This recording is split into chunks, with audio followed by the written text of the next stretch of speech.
This is Audible.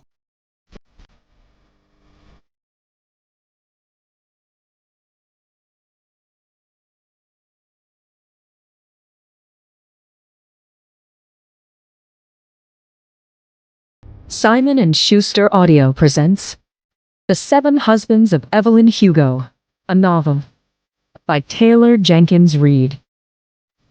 Read by Alma Cuervo, Robin Miles, and Julia Whalen.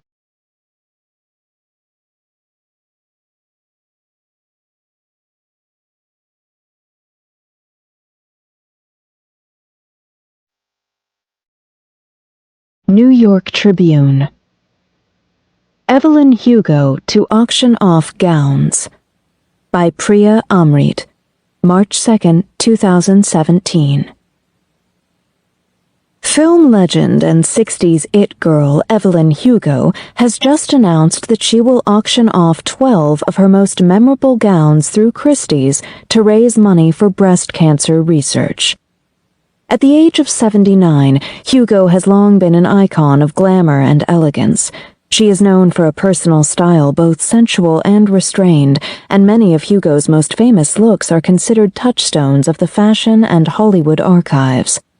Those looking to own a piece of Hugo history will be intrigued not only by the gowns themselves, but also by the context in which they were worn. Included in the sale will be the emerald green Miranda Laconda that Hugo wore to the 1959 Academy Awards, the violet soufflé and organdy scoopneck she donned at the premiere of Anna Karenina in 1962, and the navy blue silk Michael Maddox that she was wearing in 1982 when she won her Oscar for All of Us. Hugo has weathered her share of Hollywood scandals, not the least of which being her 7 marriages, including her decades-long relationship with film producer Harry Cameron. The two Hollywood insiders shared a daughter, Connor Cameron, who was no doubt the influence for the auction. Ms. Cameron passed away last year from breast cancer, soon after turning 41. Born Evelyn Elena Herrera in 1938, the daughter of Cuban immigrants, Hugo grew up in the Hell's Kitchen neighborhood of New York City. By 1955, she had made her way to Hollywood, gone blonde, and been rechristened Evelyn Hugo. Almost overnight, Hugo became a member of the Hollywood elite. She remained in the spotlight for more than 3 decades before retiring in the late 80s and marrying financier Robert Jameson, older brother of 3-time Oscar-winning actress Celia St. James. Now widowed from her 7th husband, Hugo resides in Manhattan. Preternaturally beautiful and a paragon of glamour and daring sexuality, Hugo has long been a source of fascination for moviegoers the world over. This auction is expected to raise upward of $2 million.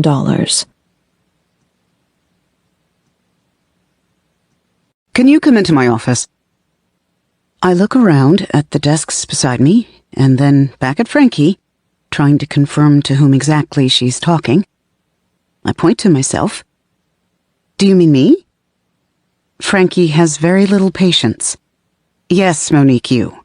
That's why I said, Monique, can you come into my office? Sorry, I just heard the last part. Frankie turns, I grab my notepad and follow her. There is something very striking about Frankie. I'm not sure that you'd say she was conventionally attractive. Her features are severe, her eyes very wide apart.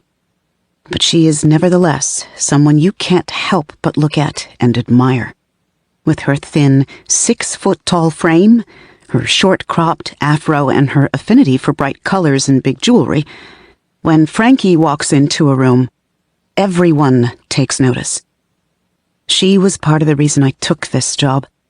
I have looked up to her since I was in journalism school, reading her pieces in the very pages of the magazine she now runs and I now work for. And if I'm being honest, there is something very inspiring about having a black woman running things. As a biracial woman myself, light brown skin and dark brown eyes courtesy of my black father, and abundance of face freckles courtesy of my white mother, Frankie makes me feel more sure that I can one day run things too. Take a seat.